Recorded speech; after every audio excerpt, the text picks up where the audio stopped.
Esse é o Corolla 2020 norte-americano.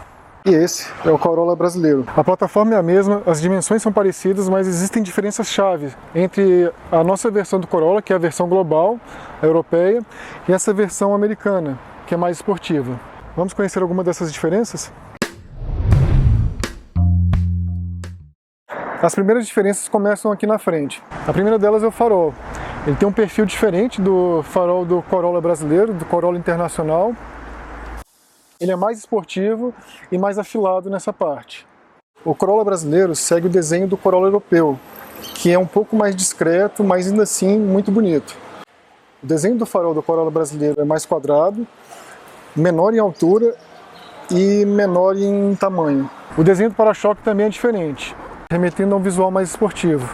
Aqui na lateral, o perfil esportivo do Corolla americano continua.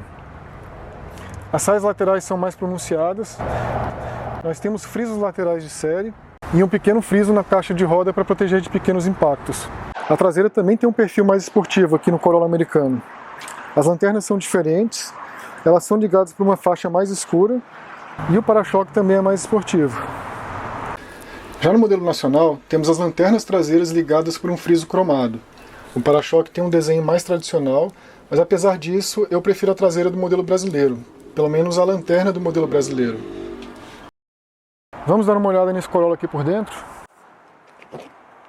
No Brasil, o Corolla pode ser carro de doutor ou de patrão, mas aqui nos Estados Unidos, ele é um carro de entrada, um carro para estudante ou um carro para quem quer um veículo mais barato.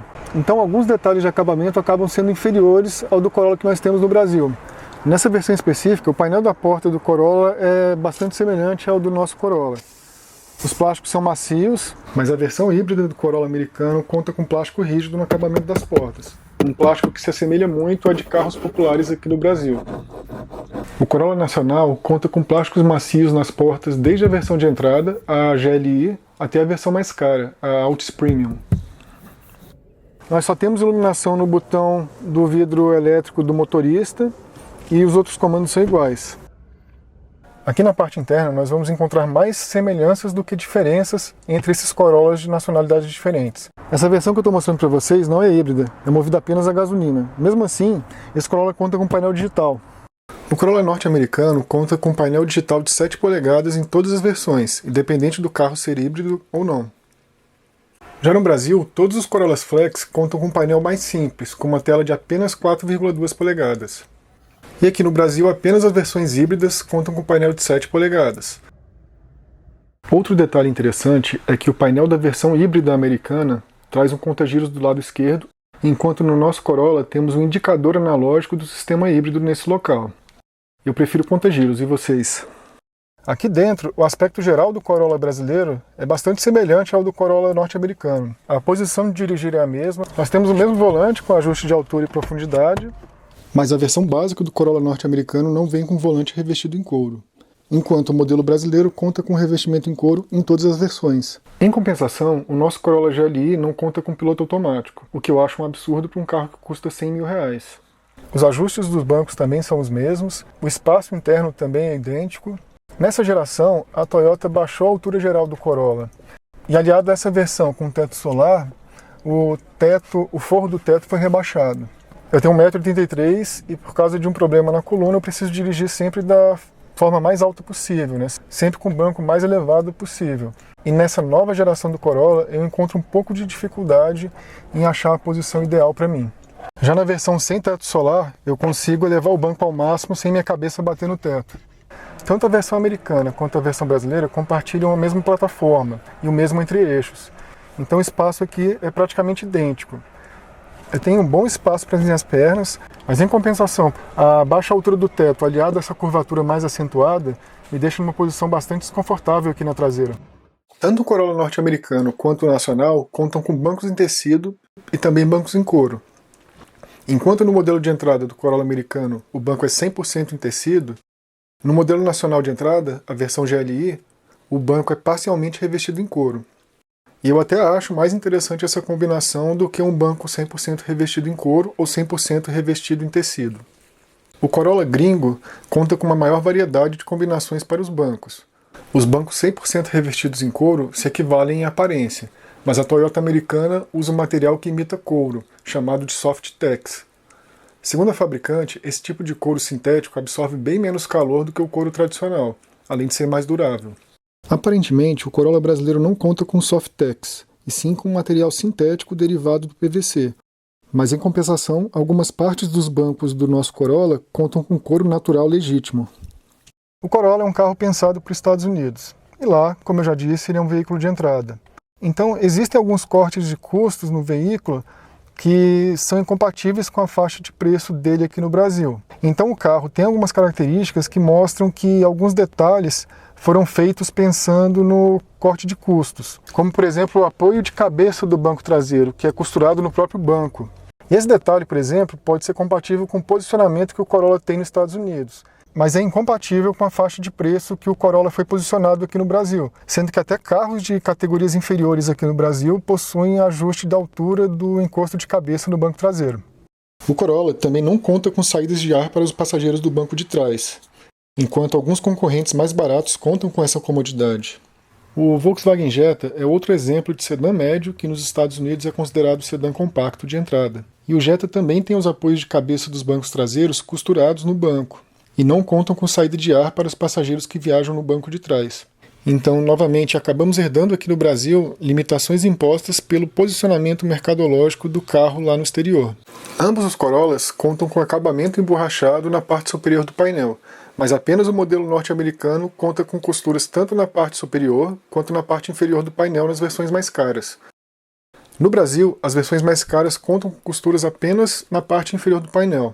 Já as versões mais baratas de ambos os países não contam com essas costuras na parte inferior. Nessa versão, o painel escuro, igual às versões nacionais GLI, XAI e Altis. A central multimídia é a mesma em ambos os carros, mas a versão americana não conta com esse acabamento horrível aqui na parte de trás, que mais parece uma TV de tubo. Por que, Toyota? Pra que fazer isso?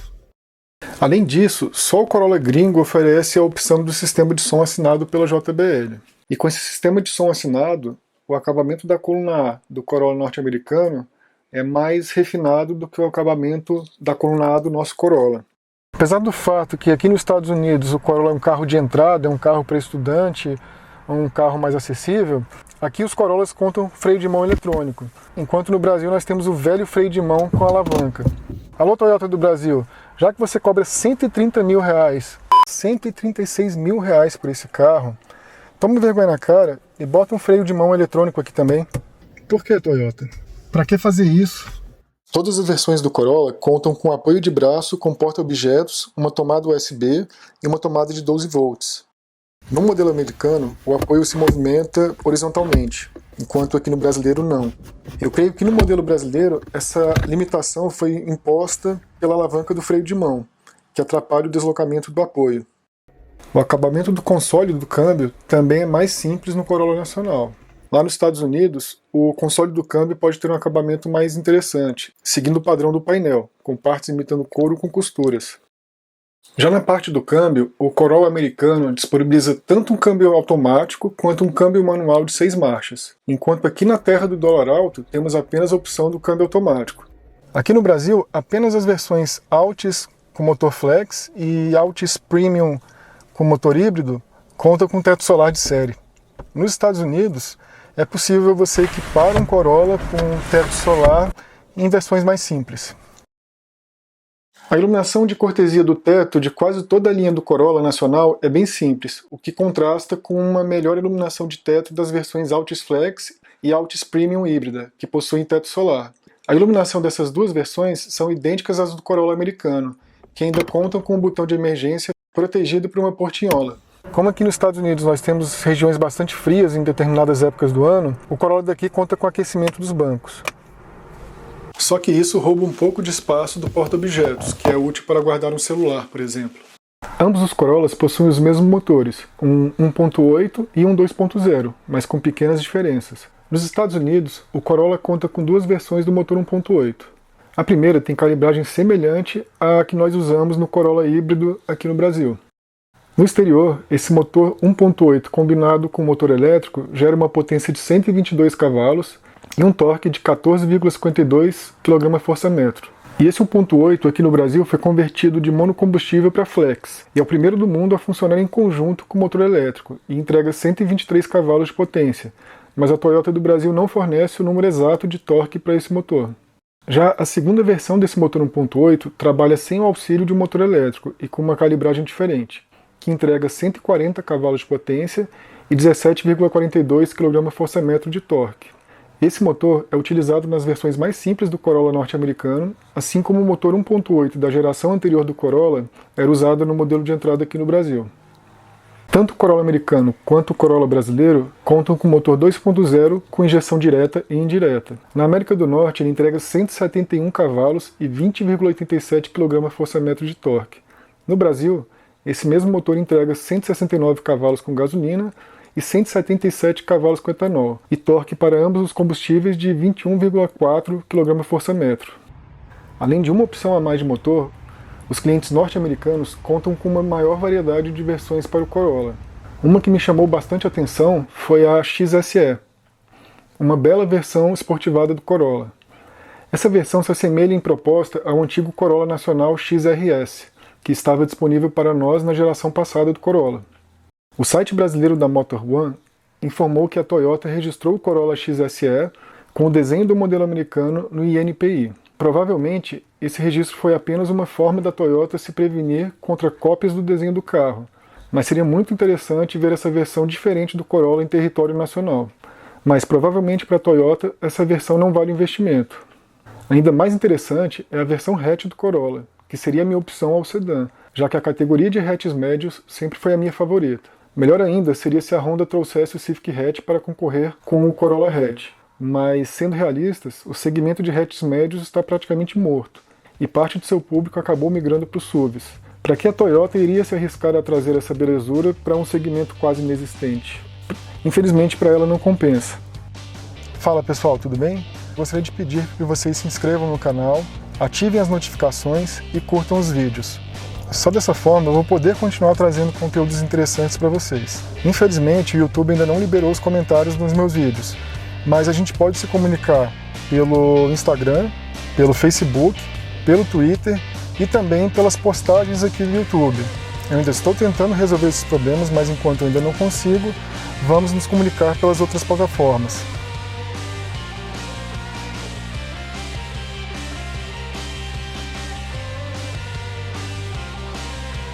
Aqui nesse Corolla as portas são de plástico rígido.